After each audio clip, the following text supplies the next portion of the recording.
చెప్పండి సార్, ఇప్పుడు బాబు ఆరోగ్య పరిస్థితి ఏ విధంగా ఉంది? అదే బ్రెయిన్ సెల్స్ కొంచెం డ్యామేజ్ అయినాయి కదా, అది రికవర్ కానికి ఇంకా కొంచెం టైం పడుతుంది. ఒకటేసారి కాకుండా మెల్లమెల్లగా 15 డేసా, 1 మంతా, 3 మంత్సా అనేది కాన్ఫిడెంట్గా చెప్పట్లేదు. అది సెల్ఫ్ వస్తేనే ఏమైనా కవర్ అయ్యే ఛాన్సెస్ ఉంటాయి. అది వాళ్ళ ట్రీట్మెంట్ మేము చేసేదైతే చేస్తున్నాం సార్ అని చెప్తున్నాను. అంటే ఇప్పటి వరకు మీరు మీడియాతో బయటికి వచ్చి మాట్లాడడానికి కానీ, లేకపోతే ఎవరినన్నా కలవడానికి కానీ, అల్లు అర్జున్ టీం మొత్తం కూడా మిమ్మల్ని మోహరించింది, బయటికి రానివ్వడం లేదు అని వార్తలు వినిపిస్తున్నాయి. నిజమేనా అండి? లేదు లేదు మేడం, అట్లా ఏం లేదు. సెకండ్ డే నుంచే మాకు సపోర్ట్ ఉంది. వాళ్ళు ఏదున్న మేనేజర్స్ వచ్చారు, మీకు ఇంతకుముందు కూడా అదే చెప్పాం. సేమ్ వాళ్ళ మేనేజర్స్ ఎవ్రీడే వచ్చి అప్డేట్ తీసుకుంటున్నారు, అన్నీ కంటిన్యూ ఉంది. రెగ్యులర్గా లాస్ట్ సర్జరీ కొంచెం ఇది అయింది కదా, సర్జరీ కూడా వాళ్ళు వచ్చి మా డాక్టర్స్తో మాట్లాడడం అదంతా కంటిన్యూ జరుగుతూనే ఉంది మేడం. అంటే సార్, ఇప్పటి వరకు 25 లక్షల రూపాయలు ఇస్తాము అని చెప్పేసి అల్లు అర్జున్కి సంబంధించినటువంటి వాళ్ళు అఫీషియల్గానే ప్రకటన చేశారు. ఎంతవరకు ఇచ్చారు? మీకు డబ్బులు ఇచ్చారా సార్? ఒక 10 lakhs డీడీ ఇచ్చారు మేడం. దాని తర్వాత నెక్స్ట్ 15 అనేది వాళ్ళు మాట్లాడి అరేంజ్ చేస్తాము చెప్పారు. వాళ్ళు అరేంజ్ చేసి మీకు కాల్ చేస్తామని చెప్పారు మేడం. అంటే ఇప్పటి వరకు బిల్ గురించి డాక్టర్స్ మీతో మాట్లాడడం కానీ, అసలు ఎంత అయింది, ఇప్పటి వరకు ఎంత పే చేశారు అసలు బిల్ మీరు? నేను అదే చెప్పాను కదా మేడం, స్టార్టింగ్ 50,000 పే చేశాను. దాని నెక్స్ట్ అంతా కూడా వీళ్ళ అల్లు అర్జున్ సార్ టీం, మళ్ళీ ఇప్పుడు recently government of Telangana Revanth Reddy sir కూడా సపోర్ట్ ఇచ్చి చేసినందుకు చాలా థ్యాంక్స్ రేవంత్ రెడ్డి సార్. మళ్ళీ కోమటిరెడ్డి వెంకటరెడ్డి సార్ కూడా ఫౌండేషన్ నుంచి నాకు కొంచెం హెల్ప్ 25 lakhs చెక్ కూడా ఇచ్చారు సాటర్డే రోజు. వాళ్ళు వచ్చి అందరూ నాకు సపోర్ట్ ఇచ్చినందుకు గవర్నమెంట్ ఆఫ్ తెలంగాణ రేవంత్ రెడ్డి సార్కి చాలా థ్యాంక్స్. సార్, ఏం చెప్తారు అంటే శ్రీతేజ్కి ఘటన జరిగిన దగ్గర నుంచి ఒక కామన్ పబ్లిక్ నుంచి ప్రతి ఒక్కరికి కూడా చాలా బాధపడుతున్నాడు, బాబు త్వరగా కోలుకొని బయటికి రావాలి అని చెప్పేసి చెప్తున్నారు. ఏం చెప్తారు అసలు? అదే మేడం, ఉన్నదంతా గోల్ అంతా నా బాబు కొరకే. నా బాబు ఎంత త్వరగా బయటికి వస్తే అంత బాగుంటుందని ఆలోచిస్తున్నాం మేడం. అంటే మేము మీ పాపతో షాన్వికాతో మాట్లాడినప్పుడు కూడా అన్న హాస్పిటల్లో ఉన్నాడు, అన్న వచ్చాక ఇంటికి వెళ్తాను అని చెప్పేసి ఆ పాప చెప్తుంటే ఆవేదన అనేది ఆ పాపకు తెలియక మాకే అసలుకి ఇంకా సిచ్యువేషన్ అర్థం అవ్వట్లేదు. పాప ఏమన్నా అడుగుతుందా వాళ్ళ అన్న గురించి?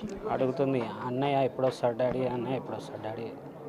ఒకవైపు అమ్మ ఎక్కడికి వెళ్ళింది అని అడిగిన క్వశ్చన్ కూడా ఊరు వెళ్ళింది, అమ్మ ఎప్పుడు వస్తుందో తెలియదు అని అంటుంది. ఈ పాప ఆలనా పాలన ఎలా చూస్తున్నారు? అసలు ఏం జరుగుతుందండి? పాప ఎక్కడ వెళ్ళినా నాతోనే ఉంటుంది. అంటే ఇంట్లో ఎవరికి అలవాటు ఉండదు. మమ్మీ ఏజ్డ్, మమ్మీ దగ్గర ఉండదు. ఎక్కడ వెళ్ళినా, హాస్పిటల్కి వెళ్ళినా, నేను ఇంటికి వెళ్ళినా నాతో పాటే కంటిన్యూ అవుతుంది. సార్, ఇప్పుడు ఫైనల్లీ హాస్పిటల్ బిల్ ఎంత అయింది, ఎంత పే చేశారు? అది డీటెయిల్స్ మాకు ఏమీ అడుగుతలేరు. మాకు అమౌంట్ కూడా ఎవరు ఫోర్స్ చేసి అడుగుతలేరు. ఏమున్నా మాకు ఇన్స్ట్రక్షన్స్ వచ్చేసినాయి, మీది ఏం లేదు సార్, మీరు వచ్చి రోజు చూసుకుంటుండండి, ఏది ఉందో డైలీ కౌన్సిలింగ్ మీకు అప్డేట్ ఇస్తూనే ఉంటామని కంటిన్యూ ఏది చేయాలన్నా మాకు కాల్ చేసి కనుక్కున్న తర్వాతనే చేస్తున్నారు వాళ్ళంతా.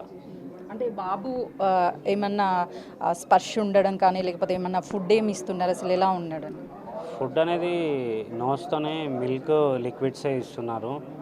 స్పర్శ అంటే ఇప్పుడు ఏదైనా పెయిన్ ఇంజెక్షన్ ఇచ్చినప్పుడు కదలడం, చెయ్యి కాళ్ళు ఆడడం అట్లా చేస్తున్నారు. కొంచెం ఫిజియోథెరపీ కూడా స్టార్ట్ అయింది, ఫిజియోథెరపీ కూడా చేస్తున్నారు. అంటే బాబు తొక్కిసలాట జరిగినప్పుడు ఒకవైపు మీరు భార్యని కోల్పోయారు, ఆ టైంలో కూడా ఆ తల్లి చెయ్యి బిడ్డని వదలకుండా పట్టుకొని ఉంది. అయినా కూడా పాపం తను మరణించినప్పటికీ బాబు ప్రాణాలతైనా సరే బయటపడాలి అనే ఒక తపన తల్లిలో కనిపించింది. ఇప్పుడు బాబుకి ఏ విధమైన ట్రీట్మెంట్ చేస్తే కోలుకునే అవకాశం ఉంటుంది? మీరు ఏం చెప్తారు అసలు? వాళ్ళు గవర్నమెంట్ నుంచి వచ్చినప్పుడు కూడా సార్ వాళ్ళు డాక్టర్స్తో మాట్లాడారు. ఇంకేమైనా అడ్వాన్స్ ట్రీట్మెంట్ ఉంటే కూడా తెప్పియండి, ఏమైనా ఉన్నా బయట నుంచైనా, యూఎస్ నుంచైనా, ఎక్కడి నుంచైనా ట్రీట్మెంట్ ఏదైనా అవైలబుల్ ఉంటే తెప్పియండి. కోమటిరెడ్డి సార్ చెప్పారు, ఏమున్నా నేను పే చేసుకుంటా, బాబు బయటికి రావాలి తొందరగా, మీరు ఏం చేసినా సరే, అట్లా ఏమైనా అడ్వాన్స్ ట్రీట్మెంట్ ఉంది అంటే తెప్పియండి అని చెప్పారు సార్ వాళ్ళు. అయితే ఇప్పుడైతే కంటిన్యూ చేస్తున్నాము, ఇంకేమన్నా ఉంటే ఫర్దర్గా మేము అడుగుతామని చెప్పారు డాక్టర్స్. బాబుకి మీరు డాక్టర్స్తో మాట్లాడినప్పుడు ఎక్కడెక్కడ ఇంజ్యూరీస్ అయ్యాయని ఏమన్నా చెప్పారా? ఇంజురీస్ ఎక్కడ లేవు మేడం, ఓన్లీ బ్రెయిన్ దగ్గరనే అని చెప్పారు. మిగతా ఆర్గన్స్ అన్నీ కూడా యాక్టివే ఉన్నాయని చెప్పారు. సార్ అంటే ఫైనల్ క్వశ్చన్, ఇప్పటికే అల్లు అర్జున్ రిమాండ్కి వెళ్ళడం ఇదంతా కూడా పొలిటికల్గా టర్న్ తీసుకుంది.